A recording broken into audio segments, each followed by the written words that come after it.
नमस्कार, मैं हूं डॉक्टर धर्मेंद्र आर पाटनी और आप लोग देख रहे हैं यूट्यूब चैनल रेवा एकेडमी। समाजशास्त्र विद रेवा एकेडमी सीरीज में सभी अभ्यर्थियों का एक बार फिर से बहुत बहुत स्वागत है। समाजशास्त्र विद रेवा एकेडमी सीरीज के पिछले एपिसोड में हमने ग्रामीण समाज के बारे में अध्ययन किया था। इस एपिसोड में हम नगरी समाज के बारे में अध्ययन करने वाले हैं। तो आइए जानने का प्रयत्न करते हैं कि नगरी समाज का क्या अर्थ होता है। नगर का अर्थ, नगर हिंदी का एक शब्द है जिसे अंग्रेजी में सिटी कहते हैं। अंग्रेजी का सिटी शब्द वास्तव में लैटिन भाषा के सिविटास शब्द से लिया गया है और सिविटास का अर्थ होता है नागरिकता। नगर अथवा शहर के लिए अंग्रेजी में एक और शब्द का प्रयोग किया जाता है जिसे अर्बन कहते हैं।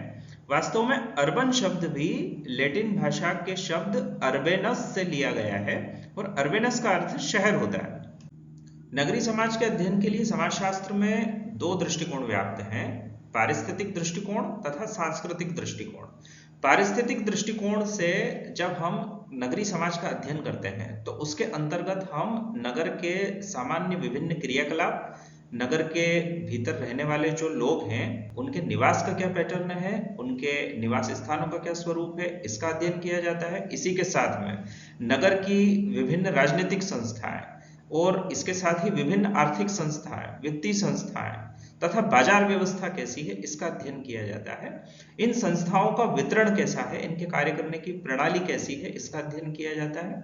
इसके अतिरिक्त इस दृष्टिकोण के अंतर्गत नगर के विकास की जो प्रक्रियाएं हैं और नगर के प्रसार होने के जो स्वरूप हैं उसका अध्ययन भी किया जाता है। नगर के अध्ययन के सामाजिक सांस्कृतिक दृष्टिकोण के अंतर्गत जो नगरवासी हैं, नगर में रहने वाले जो लोग हैं, उनके सामाजिक व्यवहार प्रतिमान, उनके सांस्कृतिक व्यवहार प्रतिमान किस प्रकार के हैं, इसका अध्ययन किया जाता है। अर्थात नगरवासियों का आचार विचार, रहन सहन, मूल्य, मानक, रीति रिवाज, प्रथाएं, वेशभूषा, उनका साहित्य, उनकी धार्मिक नियमावलियां, उनका जीवन दर्शन किस प्रकार का है, वे किन मूल्यों में विश्वास रखते हैं, इन सब बातों का अध्ययन किया जाता है। समाजशास्त्री बर्गल के अनुसार प्रत्येक व्यक्ति यह जानता है कि नगर क्या है, किंतु फिर भी किसी ने भी उसकी संतोषजनक परिभाषा नहीं दी है।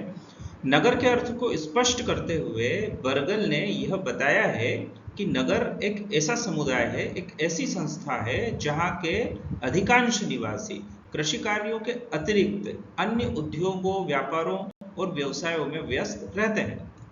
समाजशास्त्री सोमवार्ट ने नगर के अर्थ को स्पष्ट करते हुए समझाया है कि नगर एक इतना विशाल आकार का स्थान होता है जहां पर रहने वाले सभी निवासी प्रत्यक्ष तौर पर एक दूसरे को जानते नहीं हैं, पहचानते नहीं हैं। समाजशास्त्री चार्ल्स कूले ने नगर के संबंध में अपनी व्याख्याओं में स्पष्ट किया है कि नगर की उत्पत्ति और विकास का सीधा संबंध यातायात और संचार के साधनों के विकास से है। धरती के जिन हिस्सों में, जिन भौगोलिक हिस्सों में यातायात के और संचार के साधनों के विकसित होने के लिए अनुकूल परिस्थितियां और दशाएं थी, उन्हीं स्थानों पर नगरों का विकास बहुत तेजी से हुआ है। इसीलिए दुनिया में जितने भी बड़े महानगर हैं, जितने भी नगर हैं, वे सब समुद्र के किनारे हैं, क्योंकि समुद्र के रास्तों के माध्यम से, जल मार्गों के माध्यम से अंतरराष्ट्रीय आवागमन सुलभ हुआ करता था। समाजशास्त्री एंडरसन के अनुसार नवीन आविष्कार, नए शोध और निरंतर होने वाले परिवर्तन नगरों की उत्पत्ति और विकास के लिए प्रमुख आधार और कारण रहे हैं। एंडरसन ने यह भी बताया है कि नगर ऐसे स्थानों पर विकसित हुए हैं जहां पर आर्थिक सुविधाएं मनुष्यों के लिए प्रचुर मात्रा में उपलब्ध थी, जहां पर संसाधन प्रचुर मात्रा में उपलब्ध थे और जिन भौगोलिक क्षेत्रों की भौगोलिक दशाएं और जलवायु मनुष्यों के अनुकूल थी, वहां पर नगर तेजी से विकसित हुए। एंडरसन ने नगरी समुदाय की 5 विशेषताओं का उल्लेख किया है। नंबर 1 मुद्रा अर्थव्यवस्था, नंबर 2 लिखित आलेख, नंबर 3 आविष्कार तथा तकनीक, नंबर 4 सुदृढ़ प्रशासन व्यवस्था, नंबर 5 सांस्कृतिक आविष्कार। किंग्सले डेविस के अनुसार नगर ऐसे समुदाय है जहां पर सामाजिक, आर्थिक तथा राजनीतिक विषमता बहुत अधिक मात्रा में पाई जाती है। ग्रामीण समुदाय की तुलना में नगरी समुदाय में जनसंख्या बहुत अधिक होती है। नगर के लोग व्यक्तिवादी प्रवृत्ति के होते हैं तथा यहाँ पर लोगों की जीवन शैली में कृत्रिमता स्पष्ट रूप से परिलक्षित होती है। हर स्तर पर बहुत अधिक प्रतियोगिता व्याप्त होती है। इसीलिए नगर में लोगों को नियंत्रित रखने के लिए अर्थात सामाजिक नियंत्रण के लिए औपचारिक साधनों का अधिक प्रयोग किया जाता है। थियोडोरसन के अनुसार नगर ऐसे क्षेत्र है जहां पर उच्च जनघनत्व होता है, गैर कृषि कार्यों की प्रधानता होती है तथा बहुत जटिल श्रम विभाजन होता है, और इस जटिल श्रम विभाजन के कारण सभी प्रकार के कार्यों में, कामकाजों में एक उच्च कोटि का विशेषीकरण भी व्याप्त होता है। आइए अब नगर की और दूसरी विशेषताओं के बारे में चर्चा करते हैं। प्रकृति से दूरी। नगरवासी अपनी छोटी मोटी जरूरतों के लिए भी प्रकृति पर निर्भर नहीं रहते हैं। उनकी जीवन शैली इस प्रकार की होती है कि वे प्रकृति से दूर होते हैं। इसके ठीक उलट, जैसा हमने ग्रामीण समुदाय के अध्ययन में समझा था कि गांव के लोग अपनी जरूरतों के लिए सीधे तौर पर प्रकृति से जुड़े होते हैं। उदाहरण के लिए, यदि पीने के जल को ठंडा करना है तो गांव के लोग घड़े का प्रयोग करते हैं। वहीं पर पीने के पानी को ठंडा करने के लिए शहर के लोग फ्रिज अथवा रेफ्रिजरेटर का प्रयोग करते हैं। ग्रामीण लोग बिजली नहीं होने पर अपने आंगन में खटिया डालकर रात भर आराम से विश्राम कर लेते हैं, अपनी नींद पूरी कर लेते हैं। वहीं पर शहर के लोगों को सोने के लिए पंखे की आवश्यकता होती है या फिर एसी की आवश्यकता होती है। जैसा कि हम जानते हैं, ग्रामीण समुदाय भौगोलिक दृष्टि से और जनसंख्या की दृष्टि से, दोनों ही दृष्टि से छोटे आकार के होते हैं। इसके ठीक विपरीत नगरीय समुदाय का आकार बड़ा होता है। भौगोलिक दृष्टिकोण से देखें तो भी नगर का क्षेत्रफल बहुत ज्यादा होता है तथा जनसंख्या के आधार पर देखें तो भी नगर बहुत विशाल होते हैं। नगरीय जीवन शैली में एक विशेष प्रकार का बनावटीपन दिखाई पड़ता है। नगर के लोग अपने व्यवहार प्रतिमानों में कृत्रिमता का बहुत अधिक जो है वो प्रयोग करते हैं। इस कृत्रिमता के कारण उनकी जीवन शैली और उनके व्यवहार प्रतिमान बहुत हद तक बनावटी दिखाई पड़ते हैं। उनमें सहजता और सरलता का बहुत अभाव होता है। ग्रामीण समुदाय की अपेक्षा नगरीय जनसंख्या बहुत अधिक होती है। यहाँ पर जनसंख्या का घनत्व बहुत उच्च होता है। जैसे जैसे भौतिक विकास बढ़ता जा रहा है वैसे वैसे ग्रामीण जनसंख्या नगर के तरफ पलायन होती चली जा रही है। नगर चूंकि अवसरों और सुविधाओं के केंद्र होते हैं, इसलिए ग्रामवासी भी अब यह प्रयत्न करते हैं कि वे नगर में जाकर के बस जाएं। शिक्षा के अवसर हो, चाहे स्वास्थ्य सुविधाएं हो, चाहे बड़े बाजार हो, चाहे रोजगार के साधन हो, यह सब नगर में ही अधिक मात्रा में व्याप्त होते हैं। इसलिए ग्रामीण जनसंख्या धीरे धीरे नगरों की तरफ पलायन कर रही है और इसी के कारण नगरों की जनसंख्या निरंतर बढ़ती ही चली जा रही है। नगरीय समुदाय के लोगों के बीच के संबंध पूर्णतः व्यावसायिक प्रकृति के होते हैं। यहाँ पर व्यावसायिकता से आशय यह है कि लोग सिर्फ अपने फायदे के लिए, अपने लाभ के लिए ही दूसरे लोगों से सामाजिक संबंध स्थापित करते हैं, या फिर जो भी सामाजिक संबंध बने हुए हैं उनसे कैसे लाभ प्राप्त किया जाए, लोगों की यह भावना भी होती है। व्यावसायिकता से यहाँ पर दूसरा अर्थ यह भी है कि लोगों के कार्य करने के तरीके बहुत पेशेवर होते हैं।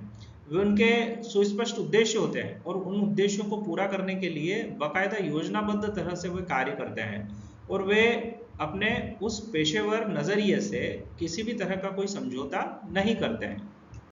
नगरीय समुदाय के लोगों का व्यावसायिक प्रवृत्ति का होना या फिर अपने काम के लिए पेशेवर नजरिए को अपनाना, इसका अर्थ यह है कि वे काम के मार्ग में अपनी निजी भावनाओं को और अपनी निजी परिस्थितियों को कभी भी बाधा नहीं बनने देते हैं। ग्रामीण समुदाय के अध्ययन में हमने देखा था कि वहां पर संबंध प्राथमिक होते हैं, प्राथमिक संबंधों की प्रधानता होती है। इसके ठीक विपरीत नगरीय समुदाय में द्वितीयक संबंधों की प्रधानता होती है। जिस प्रकार से प्राथमिक संबंधों का आशय यह है कि प्राथमिक संबंध को बनाए रखना ही अपने आप में महत्वपूर्ण होता है, वे संबंध ही अपने आप में साध्य होते हैं, जबकि द्वितीयक संबंधों का अर्थ यह है कि यहाँ पर मनुष्यों के बीच के संबंध जो द्वितीयक प्रकार के हैं, वे संबंध साधन के रूप में प्रयोग किए जाते हैं। वे संबंध अपने आप में साध्य नहीं है। उन संबंधों में मतलब देखा जाता है, स्वार्थ देखा जाता है, अपना लाभ देखा जाता है, और लाभ नहीं होने की स्थिति में वे संबंध आगे निरंतर नहीं रखे जाते हैं। किसी भी व्यक्ति के अपने विश्वविद्यालय के साथ में संबंध या फिर अपने कार्यालयीन स्थान पर लोगों के साथ में जो संबंध होते हैं वे द्वितीयक प्रकार के संबंध होते हैं। और इन संबंधों की एक और विशेषता यह भी होती है कि जब व्यक्ति की स्वार्थ सिद्धि हो जाती है, उसका उद्देश्य पूरा हो जाता है, उसके पश्चात भी यह संबंध निरंतर नहीं रखे जाते हैं। प्राथमिक संबंधों के विपरीत द्वितीयक संबंधों में भावनाओं की, इमोशंस की, सेंटिमेंट्स की कोई जगह नहीं होती है। ये संबंध पूरी तरह से व्यावसायिकता पर आधारित होते हैं। नगरीय समुदाय गतिशील प्रवृत्ति के होते हैं, अर्थात यहाँ पे परिवर्तन अत्यधिक तीव्र गति से होता है। चूंकि नगर बाजार और शिक्षा के केंद्र होते हैं, यहाँ पर विभिन्न प्रकार के अवसर लोगों के लिए मौजूद रहते हैं और इन सब परिस्थितियों के कारण, बाजार होने के कारण, व्यावसायिक प्रवृत्ति होने के कारण नगरों में योग्यता को अत्यधिक महत्व दिया जाता है, न कि जन्मजात गुणों को। जन्मजात परिस्थिति की अपेक्षा यहाँ पर व्यक्ति की व्यवहार कुशलता और उसकी अर्जित परिस्थिति पर पूरी तरह से ध्यान दिया जाता है और अर्जित परिस्थिति को ही योग्यता के रूप में स्वीकार किया जाता है। इसलिए नगर में लोगों के परिस्थिति मान में निरंतर बदलाव आता है। जो व्यक्ति जितना मेहनती और जितना कुशल होता है, उसे उतनी ही अधिक सफलता मिलती चली जाती है। दुनिया के तमाम नगर निरंतर एक स्थापित और सुगठित बाजार के केंद्र के रूप में उभरते जा रहे हैं, अर्थात बाजारवाद नगरों की एक विशिष्ट विशेषता बन गया है। यहाँ पर बाजारवाद से आशय सिर्फ इतना है कि किसी भी तरह के उत्पाद को बेचने के लिए जिस किसी स्थान पर प्रचुर अवसर उपलब्ध हो जाए या फिर उन प्रचुर अवसरों को पैदा कर दिया जाए, कृत्रिम तरीके से उन अवसरों को उत्पन्न कर दिया जाए, तो वह क्षेत्र उस उत्पाद के लिए एक विकसित बाजार के रूप में देखा और जाना जाता है। अर्थात बाजारवाद का आशय यह है कि बाजार को चलाने वाली शक्तियां अपने प्रचार तंत्र के माध्यम से उपभोक्ताओं को जरूरी चीजों के साथ में गैर जरूरी चीजों और उत्पादों को भी खरीदने के लिए निरंतर प्रेरित करती रहती है और उपभोक्ता गैर जरूरी चीजों को भी निरंतर खरीदने की प्रवृत्ति से ग्रसित होते जाते हैं। इसे उपभोक्तावाद भी कहा जा सकता है। ग्रामीण समुदाय की विशेषता होती है संयुक्त परिवार प्रथा। इसके विपरीत नगरीय समुदाय की विशेषता होती है नाभिक परिवार प्रथा। नाभिक परिवार दरअसल ऐसे परिवार होते हैं जिसमें सिर्फ पति पत्नी और उनके बच्चे होते हैं। शहरों में अत्यधिक जनसंख्या के कारण निरंतर घटते हुए अवसर और साथ ही संसाधनों के लिए एक कड़ी प्रतियोगिता का सामना करने के कारण परिवार निरंतर छोटे होते जा रहे हैं। यहाँ तक कि 2 बच्चों के नाभिक परिवार भी अब 1 बच्चों के नाभिक परिवार में निरंतर बदलते जा रहे हैं। नगरीय समुदायों में निरंतर काम के बढ़ते हुए दबाव और उस दबाव के कारण उत्पन्न तनाव के कारण तथा पति और पत्नी दोनों के ही नौकरी पेशा होने के कारण बहुत से ऐसे परिवार भी दिखाई देते हैं जहां पर संतान उत्पत्ति नहीं की जाती है। अर्थात ऐसे भी नाभिक परिवार अब सामने आते जा रहे हैं जिसमें सिर्फ पति और पत्नी ही होते हैं, क्योंकि संतान उत्पत्ति के पश्चात संतान के पालन पोषण के लिए समय का अभाव होने के कारण पति और पत्नी इस तरह का निर्णय लेते हैं। आधुनिक बड़े महानगरों में अथवा मेट्रोज में लिव इन परिवार तथा सप्ताहांत परिवारों की भी निरंतर संख्या बढ़ती जा रही है। लिव इन परिवार ऐसे परिवार होते हैं जिसमें 2 वयस्क स्त्री और पुरुष एक साथ बिना विवाह के साथ रहने की मंजूरी एक दूसरे को प्रदान करते हैं। इनके बीच में संतान नहीं उत्पन्न करने का भी एक दूसरे से कमिटमेंट अर्थात वायदा होता है। सप्ताहांत परिवार अर्थात वीकेंड फैमिली ऐसे परिवार होते हैं जिसमें काम की विशिष्ट दशाओं अथवा परिस्थितियों के कारण पति और पत्नी पूरे सप्ताह भी साथ में नहीं रहते हैं। पति और पत्नी सप्ताह के अंत में ही मिलते हैं और सप्ताह के प्रारंभ होने पर पुनः अपनी अपनी जगह अपने अपने काम पर लौट जाते हैं। ऐसे परिवार भी संतान उत्पन्न नहीं करते हैं।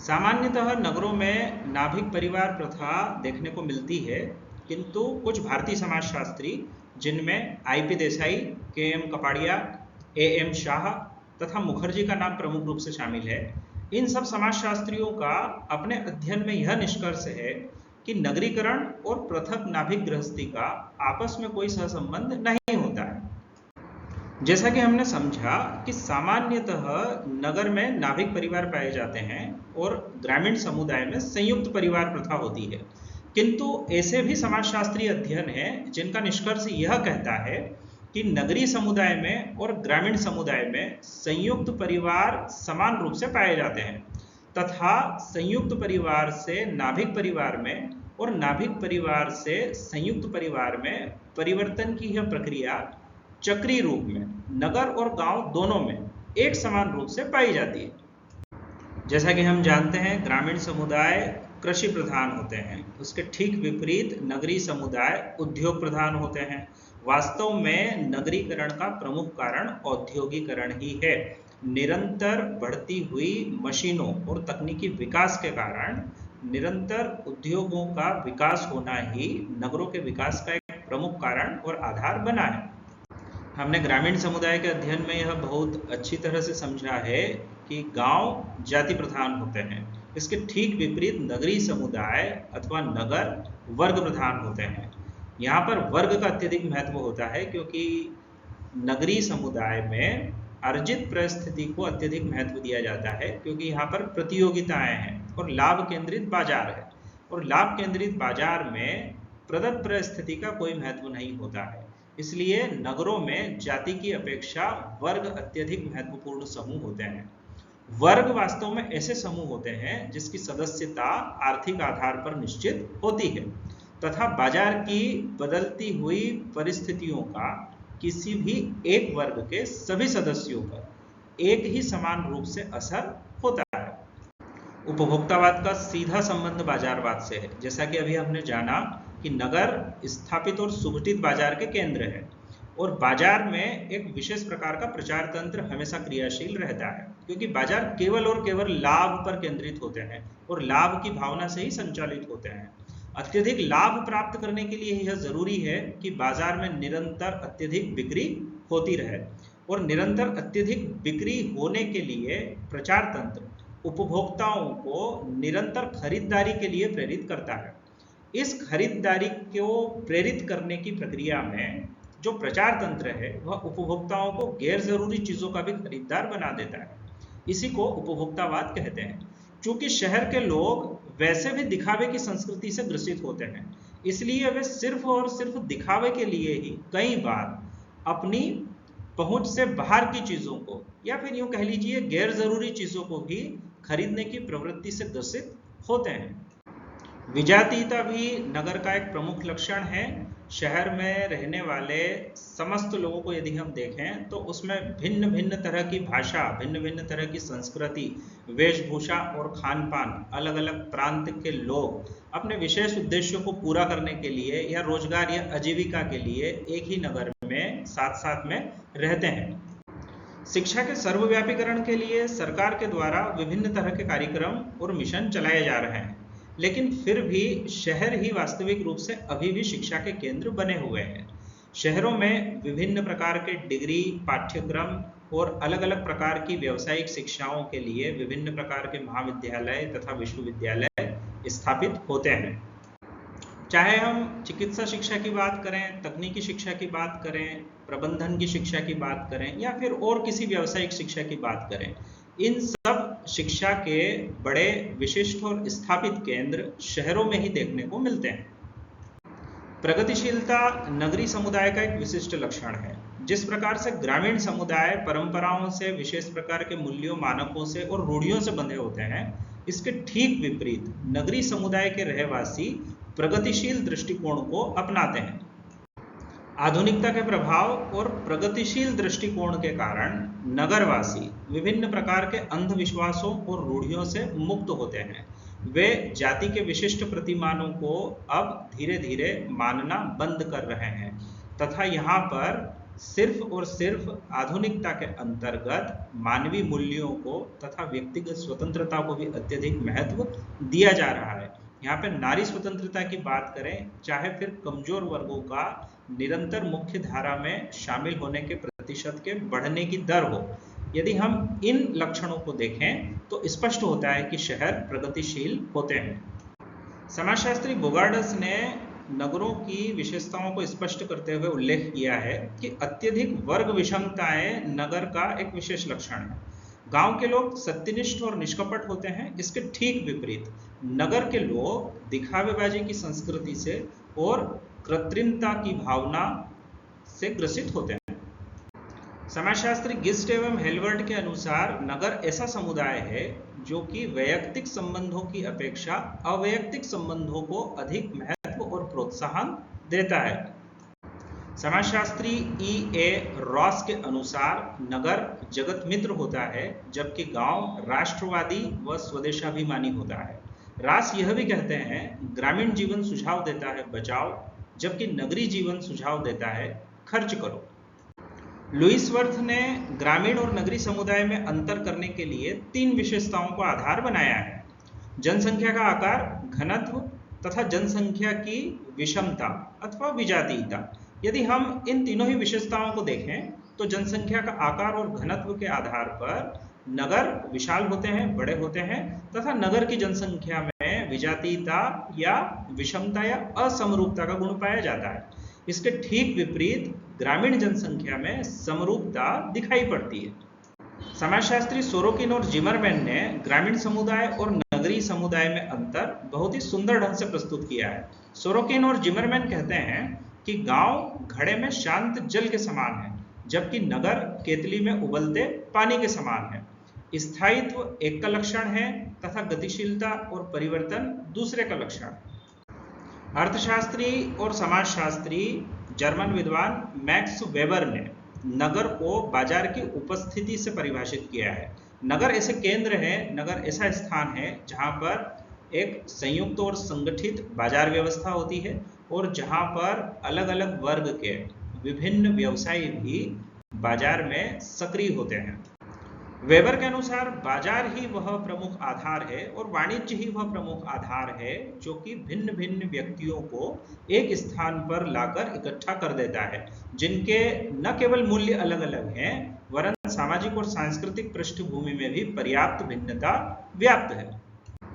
तो हमारा यह एपिसोड पूरी तरह से आधारित था नगरीय समाज और उसकी विशेषताओं पर। तो आप लोगों को मेरा कंटेंट कैसा लग रहा है मुझे कमेंट बॉक्स में लिखकर ज़रूर बताइएगा। यदि आपको कंटेंट पसंद आ रहा है तो कृपया करके लाइक और शेयर करना नहीं भूलें। यदि चैनल पर पहली बार आए हैं तो सब्सक्राइब भी कर लीजिए ताकि अगले वीडियोज़ के नोटिफिकेशन आप सभी लोगों को प्राप्त हो सकें। तो बने रहिए चैनल रेवा एकेडमी के साथ में। आप सभी का समय शुभ हो। बहुत बहुत धन्यवाद।